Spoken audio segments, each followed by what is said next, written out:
Ya, selamat berjumpa lagi para investor yang budiman.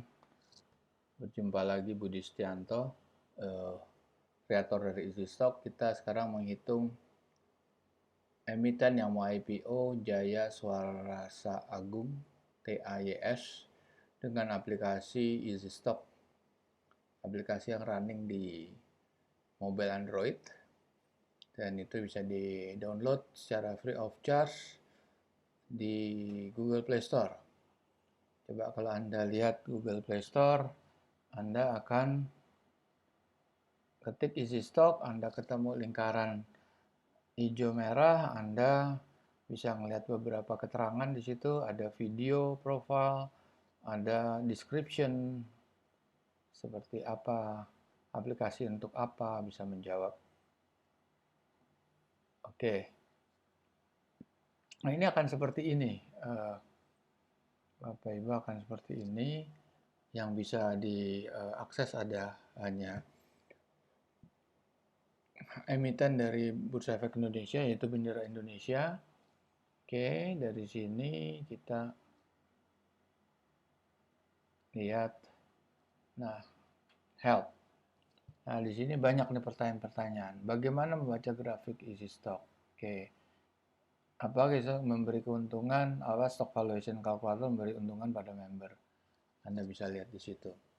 Oke, sekarang kita lihat dulu Jaya Swarsa Agung itu bisa diakses lewat mana gitu. Oke. Ini Anda bisa lihat di sini. Nah, itu bisa diakses di KSEI atau BEI. Nah, ini ya. Jaya Swarsa Agung. Anda bisa lihat prospektus. Di situ periode book buildingnya 8 November berakhir. Harganya 336 sampai 360. Oke. Sekarang kita balik lagi. Sekarang kita dalamin dulu isi stok itu menghitung TAYS. TAYS itu adalah perusahaan yang bergerak di bidang sorry ini ya, Mitra. Nah, perusahaan yang bergerak di bidang biskuit ya. Oke. Jadi ada water stick, extruded snack, harganya 360, tertinggi. Dan easy stock ini um, berpedoman kepada rumusnya Benjamin Graham, pengarang buku Insecurity Analysis. Dia adalah gurunya Warren Buffett, dan Warren Buffett itu menyatakan 85% dari cara dia menganalisa saham itu mengikuti polanya Benjamin Graham, dan 15% itu mengikuti pola Philip Fisher yang uh, menganalisa secara kualitatif atau intangible. Gimana rumus yang dipakai? Rumus yang dipakai adalah sumbernya quarterly financial report. Perlu diingat di sini kita mengikuti paham Benjamin Graham dengan mensetahunkan atau annualize. Jadi kalau laporan sekarang masih Q1 harus kali 4, Q2 dikali 2, yang penting harus 12 bulan. Yang ditarik dalam laporan keuangan adalah profit and loss dan cash flow dari sisi earning dan balance sheet auditor's note, dan ini harus diambil dari long form report, bukan short list report atau short form report. Nggak bisa, karena Anda tidak akan menemukan capital expenditure, Anda tidak menemukan depreciation, non performing loan, non-recurring income, dan expenses. Jadi dari sisi earning kita dapat free cash flow. Free cash flow kita proyeksikan berdasarkan average industry growth. Dari sisi balance sheet itu kita peroleh net working capital dan surplus defisit neraca. Keduanya disinergikan dengan memproyeksikan discount factor menggunakan government bond yield. Government bond yield ini adalah surat utang negara tenor 10 tahun. Anda bisa lihat tiap hari perubahannya. Jadi di BI atau di Bloomberg atau CNBC, jadi easy stock ini berubah setiap hari menurut tingkat suku bunga di dalam surat utang negara. Yield-nya sebetulnya, bukan suku bunga tapi yield. Dan menggunakan pola margin of safety-nya Benjamin Graham, sehingga kita mendapatkan dua nilai, nilai terendah dan nilai tertinggi. Atau kalau di technical itu namanya support resistance. Sekarang kita mau lihat apa aja di dalam easy stock. Jadi di easy stock itu kalau kita lihat ininya ya, oke, kalau kita buka ini semua saham ada di sini semua, 750 saham. Nah, kalau kita lihat ini video ini, kita lihat bahwa nah sama kan 750 saham di sini, ini per November tanggal 4. Kita ketik United Tractor.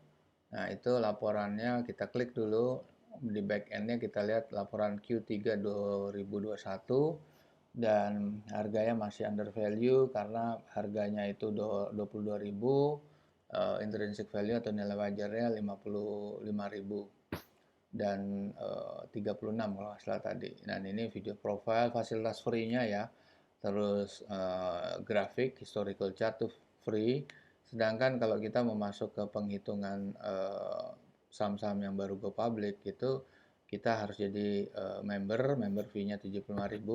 Fasilitas yang kita dapat adalah forecast simulator, besok stock selection sama true value IPO.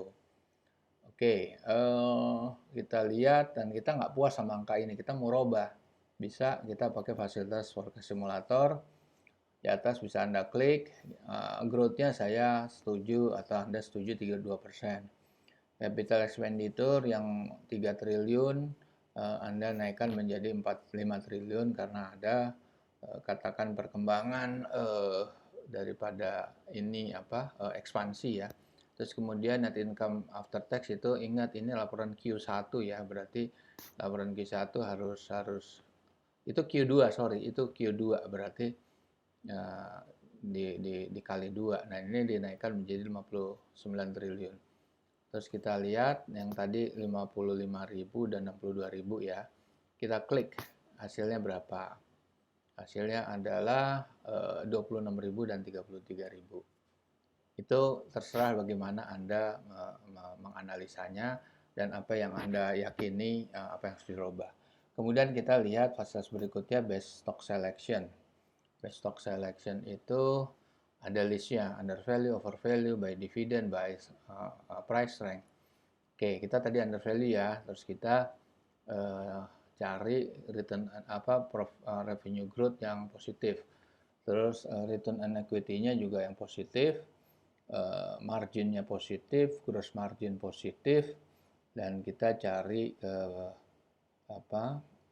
volume perdagangan yang 1 juta lembar saham ke atas gitu. Oke, dan kita memilih industri by sector. Kita pilih mining. Lantas kita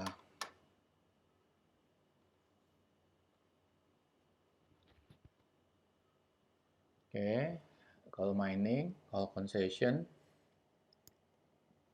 kita klik semuanya, kita ketemu 5 perusahaan sesuai dengan kriteria yang kita pilih. Adaro, PTBA, Doit, ITMG, dan Zinc. Oke. Sekarang kita mau maju ke ini ya. Ini laporan 31 Maret ya. Berarti kita harus 12 bulan kan. Anda tulis semuanya data-data dan jangan lupa email Anda. Growth-nya kita pakai 4%. Tadi kan IPO-nya Rp360 ya. Oke, government bond-nya sekian. Oke. Terus laba capex, opex, depreciation tuh ya ini karena ini harus dikali 4. Begitu juga net income after tax. Terus kita isi long term debt-nya tidak perlu kita kali 4. Terus kita isi aktiva lantar besi juga tidak perlu kita kali 4. Karena sudah nggak perlu kalau sisi balance sheet nggak perlu. Oke, kita klik berapa nilainya. Kita klik, TAYS berapa? Apakah 360? Wah, negatif. Berarti ini tidak bisa tidak layak untuk dibeli menurut easy stock ya. Silakan Anda pertimbangkan sendiri. Sekarang kita memakai laporan keuangan Desember.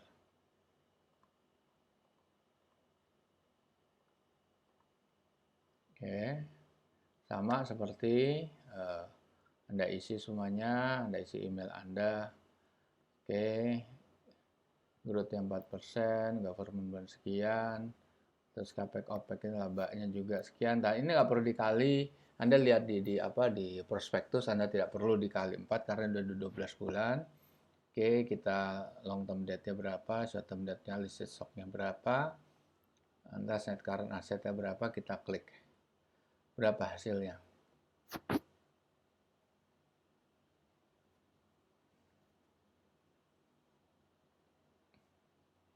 Hasilnya 119, sedangkan di sini kita lihat ya. Kita lihat, 119. 336 terendah. Sedangkan harga tertinggi 120. Andaikan Anda naikkan growth-nya juga rasanya terlalu optimis ya.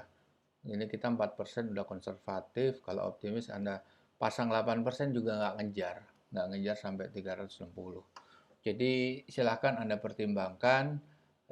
Bagi kami pengelola easy stock, Anda bisa pilih, Anda yang menentukan apakah betul-betul ini layak untuk dibeli atau tidak. Baik, sekian. Nanti kita berjumpa lagi ke perhitungan emiten IPO selanjutnya. Terima kasih.